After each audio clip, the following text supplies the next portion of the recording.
बिस्मिल्लाहिर्रहमानिर्रहीम। मेरा नाम डॉक्टर निज़ामुद्दीन उस्मानी है और मैं खैबर मेडिकल कॉलेज में एज असिस्टेंट प्रोफेसर काम करता हूँ।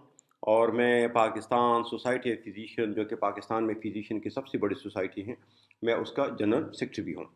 दोस्तों, आजकल जो फ्लू है, जिसको हम सुपर फ्लू भी कहते हैं, जो H3N2 variant of the influenza virus की वजह से, और इसके केसेस थोड़ी सी सिवियर कंडीशन में आ जाती हैं। ये पिछले साल की फ्लू के मुकाबले में ये थोड़ी सी ज़्यादा ख़तरनाक है और ज़्यादा सिवियर है। इसके लिए जो दवाई यूज़ होती थी, that is at the name of oseltamivir, और इसके अलावा ज़नामिविर और कुछ और भी ऐसी एंटीवायरल ड्रग है जो कि इसके लिए यूज़ हुआ करते थे।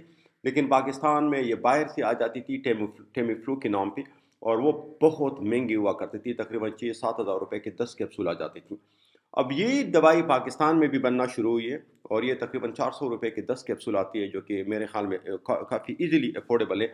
इस वजह से मैंने ज़रूरी समझा कि इस पे एक शॉर्ट वीडियो बना लूँ मेडिकल स्टूडेंट्स के लिए, पब्लिक के लिए, और ख़ासकर उन जनरल प्रैक्टिशनर के लिए जो पेरिफेरी में काम करते हैं और जिनके पास इन चीज़ों को पढ़ने के लिए उनको टाइम भी ज़्यादा नहीं मिलता। और दूसरी बात ये कि उनको ये दवाई स्टार्ट करने में पहले थोड़ी सी कॉन्फिडेंट भी थोड़ी उनमें कम होती हैं। तो उनकी कॉन्फिडेंस को बढ़ाने के लिए और उनके नॉलेज को बढ़ाने के लिए मैं ये वीडियो रिकॉर्ड करने जा रहा हूँ। Oseltamivir, it is an antiviral drug and it is active against both influenza A and influenza B, और जो uncomplicated type, even complicated type of जो इन्फ्लुएंजा है, दोनों में आप इसको यूज़ कर सकते हैं।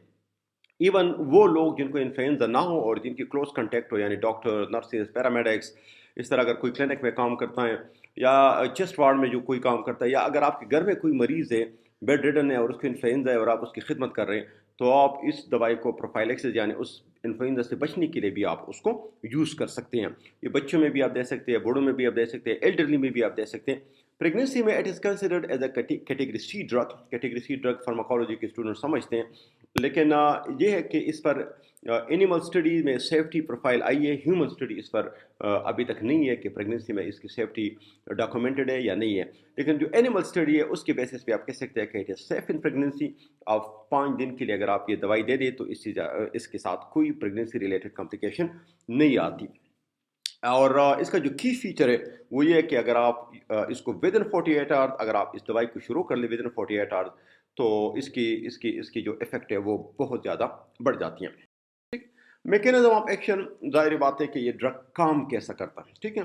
सो जिस तरह ये वायरस होते हैं H1N1, H5N1, अभी H3N2 है, तो इन्फ्लुएंजा वायरस के दो पोर्शन है, एक हीमोग्लूटिन जो H पोर्शन है, और एक न्यूरोमाइडेज ग्लाइकोप्रोटीन जो N पोर्शन है। तो इन वायरसेस में एक एंजाइम होती है जिसको हम न्यूरोअमाइडेज कहते हैं, ठीक है।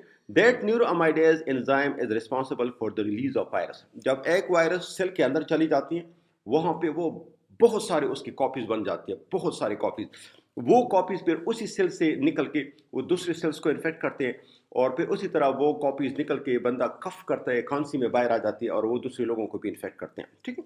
तो इस दवाई का काम ये है कि it's block this neuraminidase enzyme, and by blocking this neuraminidase enzyme, it's basically stop the release of the virus from the infected cell। यानी अगर आपके लंग्स की 50% सेल इसने इन्फेक्ट किया और आप इसको शुरू कर लें, तो बाकी जो 50% सेल्स है वो बच जाएगी, ठीक है। इसी तरह इसकी जो रिलीज है into the into the sputum, और इस किस्म की जो आपके एक्सेल करते हो या स्पिट आउट करते हो, तो स्पूटम में भी इसके वायरस की जो कॉपी वो नहीं आएगी, ठीक है।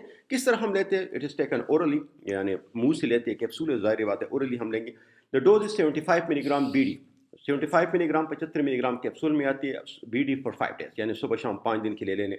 अगर आपने प्रोफाइलेक्सिस के लिए लेनी है, प्रोफाइलेक्सिस मीन अगर आप इस किस्म के मरीजों के साथ कांटेक्ट में हो और अगर इसके साथ आपने बचाना है इस वायरस से, so you can take 75 milligram once daily for 7 days, ठीक है। एक रोजाना 7 से लेकर 10 दिन तक आप ले सकते हैं, ठीक है। इसकी डोज रिक्वायर जो एडजस्टमेंट है वो हेपेटिक फेलियर में खैर इतनी ज़्यादा इसकी एडजस्टमेंट ज़रूरी नहीं है।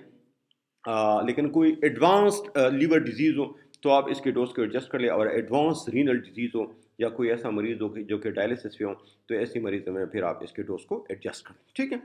इसकी एफिकेसी कितनी है? اس کی ایفیکیسی ہے کہ یہ اپنا کہہ دے کہ یہ 100% بیماری کو ختم کرے گی، لیکن جو بیماری کی جو شدت ہے وہ تقریباً 50% یہ کم کرتا ہے۔ بیماری کی جو دورانیاں ہیں عام طور پہ 7 سے لے کے 8 دن تک یہ بخار اور یہ بیماری رہ جاتی ہے، یہ بیماری کی دورانیاں کو کم کرتے ہیں، ٹھیک ہے۔ اور بیماری سے ہونے والے جو کمپلیکیشن ہے یعنی نمونیا یا کوئی بہت زیادہ خطرناک اس سے کوئی کمپلیکیشن آ جائے تو وہ کمپلیکیشن بھی یہ دوائی کم کرتی ہے یا اس کو سٹاپ کرتی ہے، ٹھیک ہے۔ اس کی جو کامن ایڈورس افیکٹ ہے نازیا، وومٹنگ اور ایبڈومینل پین، معمولی جو لیس کامن ہے وہ ہیڈ ایک ہے، ڈیزینس ہے، اور جو لیسٹ کامن ہے جو کہ بہت کم لوگوں میں کبھی رپورٹ ہوئی ہے تو وہ نیورو سائیکیٹک ٹائپ ایڈورس افیکٹ ہے، لائک کنفیوژن، ہیلوسینیشن، خاص کر چلڈرن میں یہ رپورٹ ہوا ہے، ٹھیک ہے۔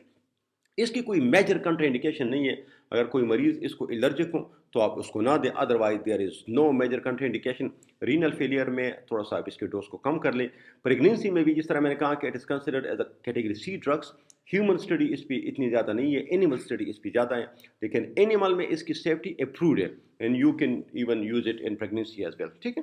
So safe, it is safe in pregnancy, breastfeeding, لیکن یاد رکھیں it is not a substitute for the influenza vaccine.